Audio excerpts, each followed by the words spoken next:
Hi guys, good evening. Okay, ngayon magluluto na lang ako ng simpleng luto lang kasi busog naman ako galing sa labas. Siyempre magluluto pa rin ako panggabi kasi meron pa natirang kasama sa bahay ko. So ngayon, ang lulutuin ko lang ay pork giniling. So ito lang lulutuin ko guys, lalagyan ko lang siya ng itlog.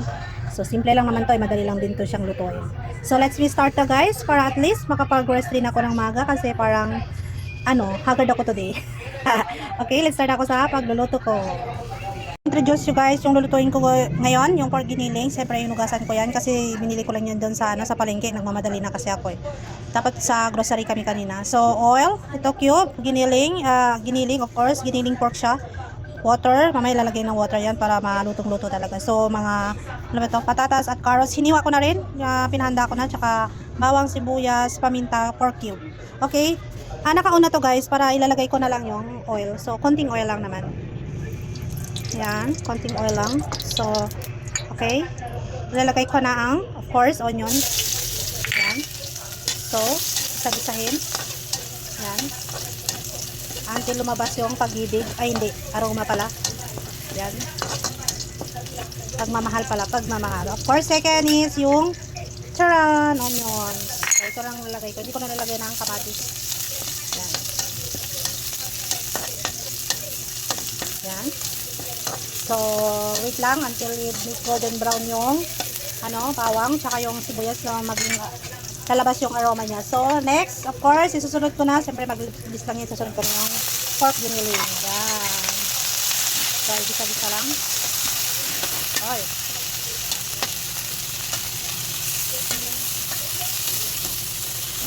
So, ito na guys. So, haluluin talaga siya para naman at least, hindi sila magdikit-dikitan. So, yan. Hinalo ng hinalo, hindi sa pagtigil sa paghalo. Ayan, nahiwalay-hiwalay ka talaga yun. Tumatak ko yung kawali ko guys, yung naman to. Adulas yung kawali. So, of course, pwede na to. Kasi na golden brown na rin siya. Na brown na rin yung, yung pork giniling. So, ilalagay ko na ang, yung, of course, yung paminta. Naglalagay talaga ako ng paminta. Ayan, paminta. Lalagyan ko. Sunod, ilalagay ko ng toyo. So, estimation na lang yung toyo. Huwag naman lagay lahat kasi maalat. Yan, kunti lang. Yan. Tapos, halo ulit. Yan. Tapos, hintayin na, takpan muna natin to, pakuluan. Tapos, pag kumulo, ilalagay natin kung saglit yung, gulay na. Please guys, let's check. Check natin yung niluto natin. So, yun. Okay lang guys. Medyo na tuyo-tuyo na siya. So, kailangan natin to, yung so, ilalagay na natin yung, of course, yung carrot tsaka yung patatas. Sasabay ko na lang. Yan. Okay. Ayun. Ayan. Halo ng haluin. And then, maglalagay ako ng, isang kutsaritas lang na tomato paste. Yan. Yan. Para may kunting, lang siya, kulay. Para maging makulay ang buhay. Of course, yan. Halo lang tayo ng halo. Mekos-mekos. Yan. Tapos, lagay natin ang tubig. Tapos, ilagay natin yung cube. Yan. Okay? Lagay natin ang cube para may salasang pork. Yan. Yan lang naman ako. Ang importante na pakuluan na natin yung pork. Tapos, natin halo-halo na maayos. Yun. So, wait a minute guys, para lang naman maluto siya ng maayos. Okay, check again guys, ang aking giniling. Yan. Nakalimutan ko pala ito lagyan ng asin. Lalagyan ko pala ng konti ng asin. Kasi pork ito. Para at least may lasang-lasa siya. So, this is guys.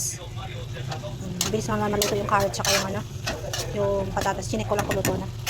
Okay, so lalagyan ko lang ng asin. Yan. So, konti lang naman. Konti lang. Kutsara to ng ice cream ng So, yan. Tapos lalagyan ko lang siya ng itlog mamaya. Diba yan?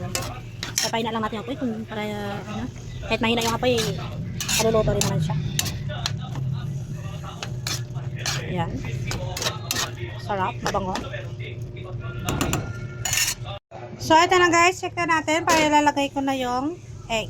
Lalagay ko na yung egg. Dalawang piraso lang yung egg.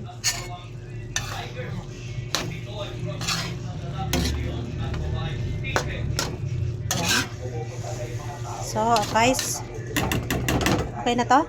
Let's eat na kami ng dinner.